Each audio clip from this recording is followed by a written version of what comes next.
Narco आतंक से जुड़े मामले में सुप्रीम कोर्ट का बड़ा फैसला। आरोपी की जमानत याचिका पर सुप्रीम कोर्ट का फैसला, जिसमें हंदवाड़ा निवासी सैयद इफ्तिखार अंद्राबी को राहत दी गई है। तो देखिए, कोर्ट ने आरोपी को पासपोर्ट जमा करने के निर्देश दिए हैं। 15 दिन में ही लोकल पुलिस स्टेशन में रिपोर्ट करने के निर्देश दिए हैं। तो यूएपीए को लेकर सुप्रीम कोर्ट की अहम टिप्पणी, जिसमें यूएपीए के तहत जमानत नियम और जेल अपवाद यह अनुच्छेद 21-22 से निकलने वाला एक संवैधानिक सिद्धांत है। तो साथ ही आगे टिप्पणी में कोर्ट की तरफ से कहा गया कि आरोपी पिछले 5 वर्षों से अधिक समय से हिरासत में है। तो कोर्ट की तरफ से आरोपी को राहत और कोर्ट ने पासपोर्ट जमा करने के निर्देश दिए हैं। तो यूएपीए को लेकर सुप्रीम कोर्ट की तरफ से अहम टिप्पणी भी की गई है। यूएपीए के तहत जमानत नियम और जेल में अपवाद और ऐसे में यह अनुच्छेद 21-22 से निकलने वाला एक संवैधानिक सिद्धांत है।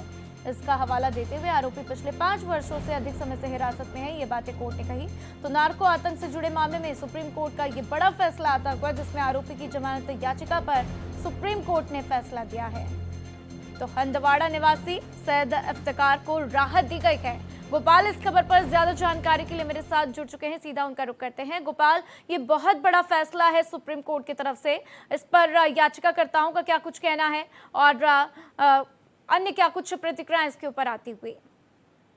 देखिए राधा, इसको लेकर के सुप्रीम कोर्ट ने बड़ा फैसला दिया है। सुप्रीम कोर्ट ने यूएपीए के मामले में बंद सैयद इफ्तिखार को जमानत देते हुए टिप्पणी की है और कहा कि उमर खालिद और शर्जील इमाम को जमानत मिलनी चाहिए थी। और यही कहते हुए यह भी कहा है कि जब छोटी बेंच को कोई कंफ्यूजन हो या फैसला नहीं ले रही हो तो बड़ी बेंच को मामले को भेज देना चाहिए।